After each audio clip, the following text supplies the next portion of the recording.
boys out walking, boys he looks fine, dressed in green velvet, their silver buckles shine. Soon they'll be bleary-eyed under a keg of wine, down where the trumpets roll, down where the trumpets roll. It's Saturday night and in Stalybridge it's Singers' Night. Folk clubs may come and go, but it's been Singers' Night here at the platform every Saturday night for 13 years.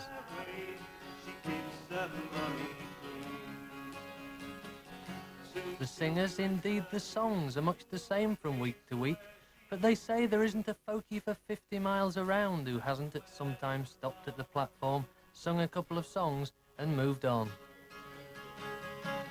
Down where the trumpets roll.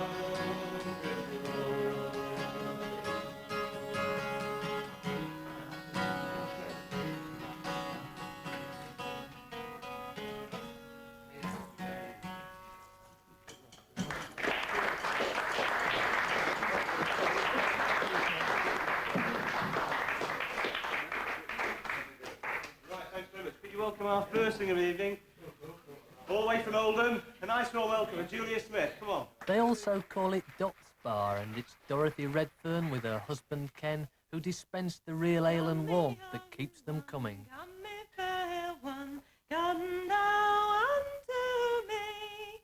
Could you fancy a poor sailor lad who has just come from sea? Oh, you are ragged, love, and you dirty love, and your clothes, they smell of tar.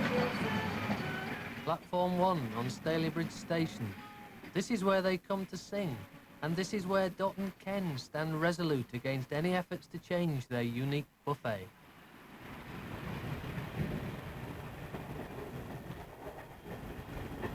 It was in Stalybridge in the days of King Cotton that the LNER, the LMS and the Yorkshire and Lancashire Railways used to meet to exchange freight and passengers. It's quieter now, the mills are closed and the traffic lighter.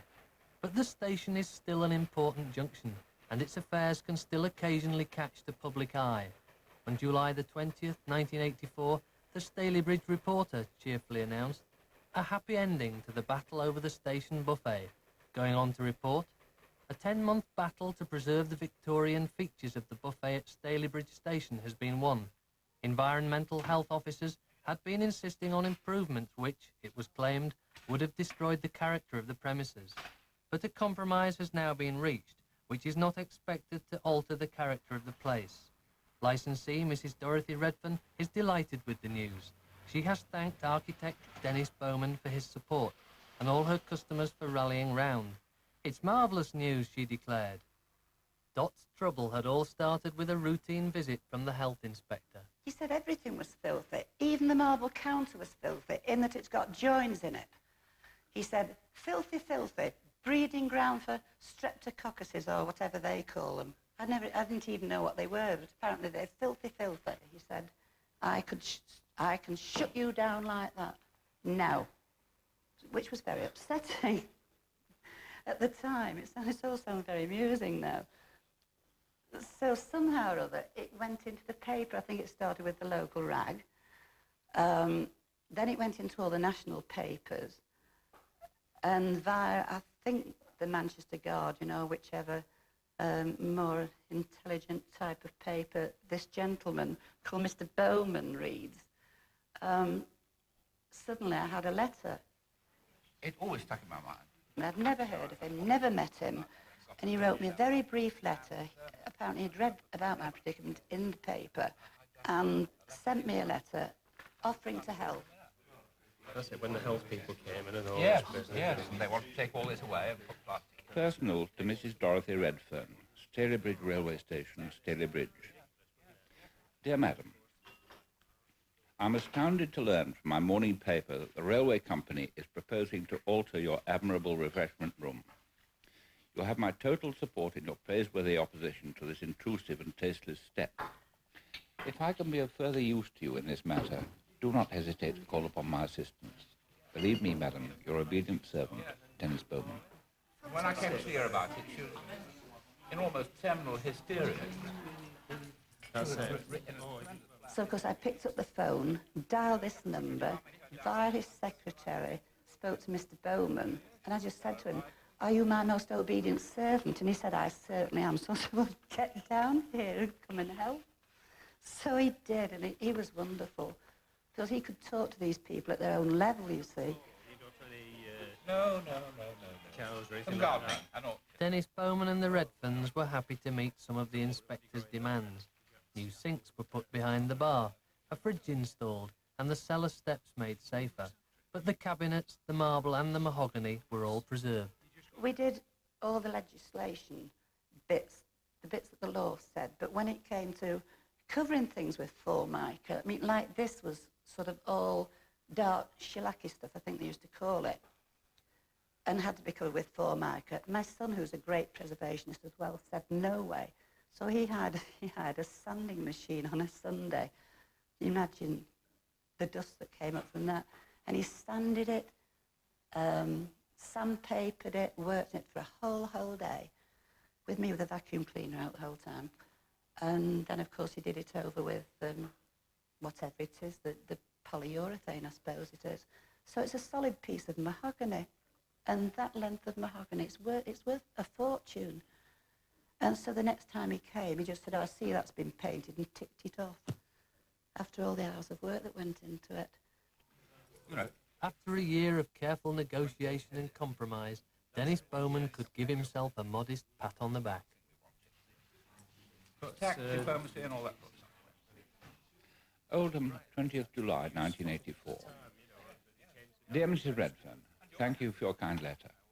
I think we carried the day by a firm resolve not to compromise on issues of importance, together with the necessary patience, tact and ingenuity so that none of the parties involved finished with egg all over their faces.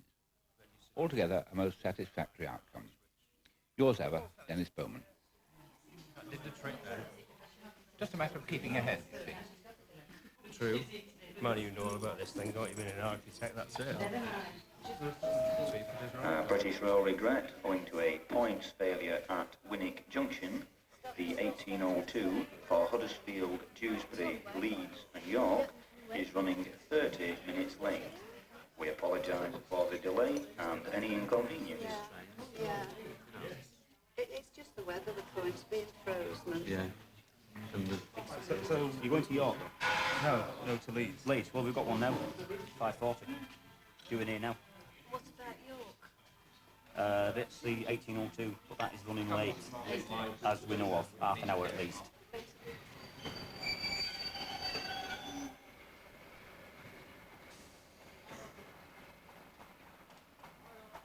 They come in here and they're all annoyed and feeling peevish, and like on Sunday night we had one late.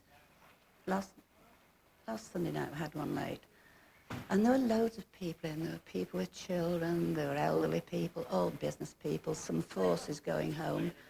And they all come in and they're all sort of fed up and wondering when they're going to get to the destination. Of course, we had the big fire going at one end and we turned the telly up at the other end and chat around to them and amuse the children if they need amusing. And of course, everybody can have either hot drinks, cold drinks. Even if it's 10 o'clock at night, they're still on soup and hot snacks and things, and the men start to drink. No, open all hours. You think and eventually it works out. They settle down. They're very grateful that we are here and that they can feel comfortable, I think.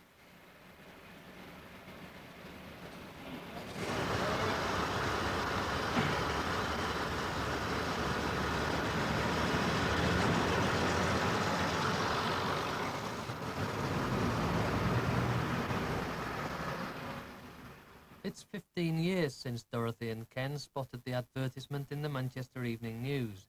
Licensed buffet to let, it said. It turned out to be one of the few remaining privately run station buffets and one of only 2 in the area with accommodation provided. It wasn't the pub they had set their hearts on, but they took a look, liked what they saw, and decided to give life on Platform 1 a try. I sort of live in here, virtually. The only time I go, even eating, I snack in here all day long. Yeah, I feed my husband properly, but I'm here walking about sort of with a snack in my hand all the time. The only time we sit down and eat properly, I think, is Sunday, which is when we go out for a meal. So what does the living accommodation consist of? Loo, bathroom, living room cum dining room, and 2 bedrooms. And that's your territory? We like to keep it that way, actually. If we had a front door to the house, we may entertain more or, make it more accessible to friends and people, but our front door and back door is on the platform, so it would mean a constant stream of people coming behind the bar, walking through, and it being sort of just a general thoroughfare. And is it a very profitable business financially? I suppose, well, obviously it is profitable. There must be other more lucrative things one could do for a living, but it's profitable enough. But you're not making a fortune? Oh, not making a fortune, no, but it's the sort of thing you do, I think, because you enjoy doing it. Otherwise, we would have gone on to bigger and better things, wouldn't we?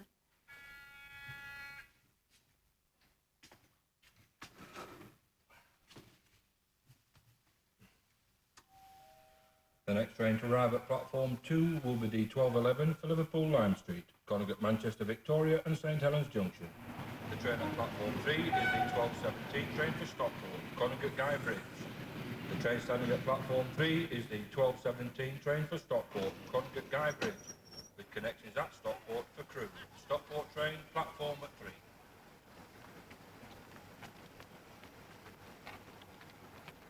So when did you meet Doc Ken? How did you meet her? Well, it was quite a long time ago.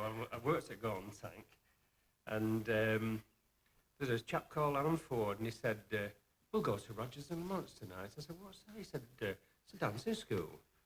In I said, oh, okay, we'll go down there then. So we went down, and, we were doing a bit of dancing round, and I met Dorothy. So I just had a couple of dances, I did practice. And I said, well, where do you go at the weekend? She said, well, I go to the Elizabethan Ballroom. I said, right, well, I'll see you down there. So we started going out together then, and it was great. I lived in Drawsden at the time, and Dorothy lived in Fairfield. So I used to walk through Fairfield Square. And one night, as we walked through Fairfield Square, this Bobby pulled me up, He said, excuse me, just come here. Just patted me on the back. I thought, what's it? And it was dust on my back. I'd been leaning, just having a little cuddle, you see, and leaning there, and all this dust is on my back. So off I went, and then I used to get in trouble when I got home. Even at that age. You had to be in it. Was it 10 o'clock? Well, it wasn't permissive then, you see. How old were you then? I was about 21, something like that. But I was always in trouble, 11 o'clock, You had to have been at 11 Being o'clock. late at 11 o'clock. If you're out after midnight, Yeah. you're up to So my no aunt- good. My aunt said, look, I don't mind, she said, if you stay the night, but I don't like you coming home at that time. I said, all right then, so I'll do that. So this particular night, I stayed at Dorothy's, and her brother was home. Oh, you're telling... Oh, well, perhaps I shouldn't say it, should I? Well, her brother was home, and he was on leave, and they said I could stay the night, so I thought, well, I'll stay the night. And I just had a little cuddle about 11-ish, and they decided I'd go to bed. So I said cheerio, didn't I? Said Yes. bye, and upstairs I went. I got into the bedroom, no lights on, didn't put the lights on, got into bed. They said, oh, you're stopping with, you'll have to sleep with Fred tonight, no, the room, So I got in, and I thought, sure, this is not Fred. I must have been in about a quarter of an hour, and I felt, it's a big Fred, this. Anyway, mum was I like that realised one I lady. got in with Dorothy's mother. I was in cousin at the time. So I crept out and went downstairs. I said, what room's Fred in? She said, She's in the room just on the left of the landing. Oh, I said I've been on the rise of the landing. I've been in bed with your mother.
It was about 1:45 a.m. on Sunday morning in late July 1963. And it was coming up from Stockport. It would be coming from Stockport. Of course, it was a different layout at Staley Bridge in them days than what it is now. And it came around the back of the station. And in those days, there were some trap points, which, if a train was going to pass the signal without authority, etc., these were designed to bring it off the road. And that's exactly what happened, you see. And it was about, I don't know how many wagons of cattle, maybe 30 or 40 wagons of cattle, and if my memory serves me right, the engine was completely derailed, and about 15 wagons of cattle, and they were all heaped up. And cattle were straying along the junction and falling over signal wires and all that, and in the meantime the fire brigade was in attendance and the police were in attendance and all that sort of thing, you know. And they worked during the fall, as daylight came, of course, breakdown gangs worked throughout the day under a brilliant sunshine, and they restored the line to a serviceable use by about 8 o'clock of the same night. So it was about, nearly a full day in here. So is that the most dramatic day of your working life? More or less, yes. I think I can say that, more or less, yes. That's about it, yes. Of course, you don't look forward to dramatic days. I mean, you know, this job, there's enough to think about without having to think about things like that. I mean, in life, you don't want them sort of incidents. You can manage very nicely without them. Abortive, of course, if such incidents arise, you see, you're expected for to deal with them, you see. And that's what I try to do to the best of my knowledge. Quite a responsible job, isn't it, really? Well, I think so, yes, I think so. Yes, I think so. At the time of the great cattle train disaster, Ken Redfern had never visited Staley Bridge Station, but he did have a job working on the railway, and that day he also had a part to play. Well, I was the second supervisor on the job. There's a shed master, and I was a supervisor. We came on this job, and it was a bit of a mess, you know, a bit of a smash up. And the engine was over on, you know, with an handle like about 45 degrees, dug into right into the ballast. And there's quite a few cattle killed. And we had a vet on the job, and he put a few down. And then what we did, we chained the back legs of the cows up and lowered them over the wall at the back there on the far side. And onto the lorries, you know, they just carted them away. But, wasn't very nice, really, but, you know, it's one of these things. When you're on the railway, you have to do these sort of things. The first one ran as one in 58, in lieu of the one that was 45 late from Newcastle. And the second one that we've not had yet, we're not getting. I just thought I'd tell you that because I didn't tell you that before when I spoke to you on the phone just now. We only give training up to section to the bumping rear if the last vehicle has a tail lamp attached there too. That denotes to all concerned with the working of the train that train is complete. I'm not sure that I understood that. Well, I'll explain it to you a bit in a minute when I...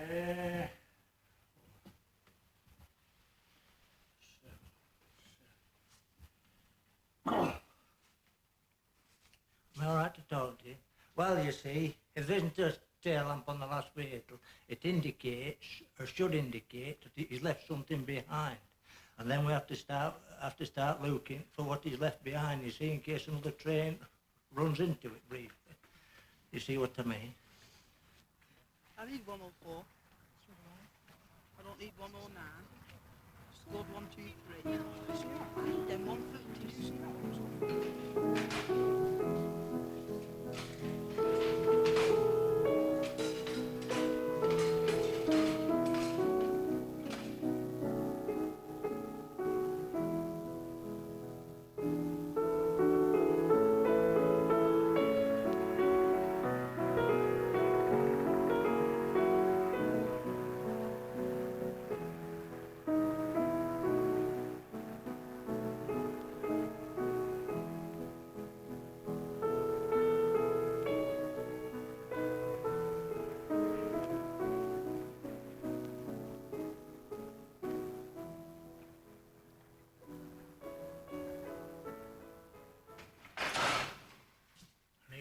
To Guardbridge now to stop.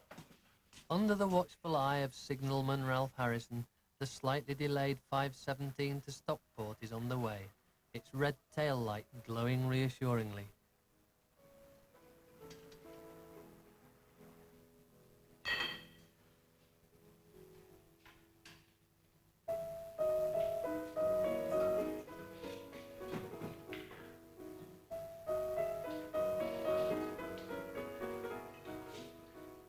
For Dot, it's time to ready herself for the rush. It's the busiest night of the week. Singers' Night on Platform 1.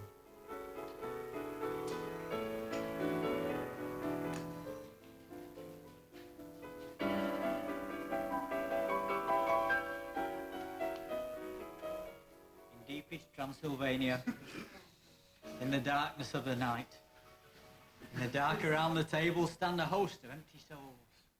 In the dark around the table, the undead are gathered now.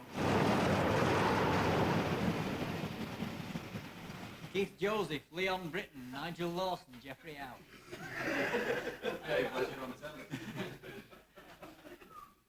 In the dark around the table, is there anybody there? And the common people answered, does anybody care? There's a world of unemployment where your council flats your castle. It's hard to conceive, said Nigel. No, it isn't, answered Cecil.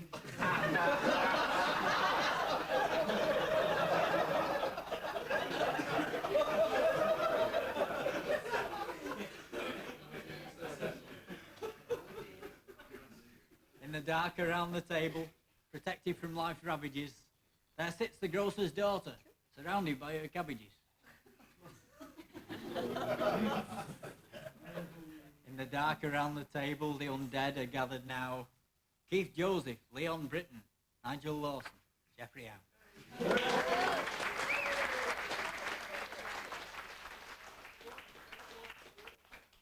How long since I've spent a whole night in a twin bed with a stranger? His warm arms all around me. How long since I gazed into the dark eyes that melted my soul down to the place where it belongs to be. And all of your history has little to do with your face. You're mainly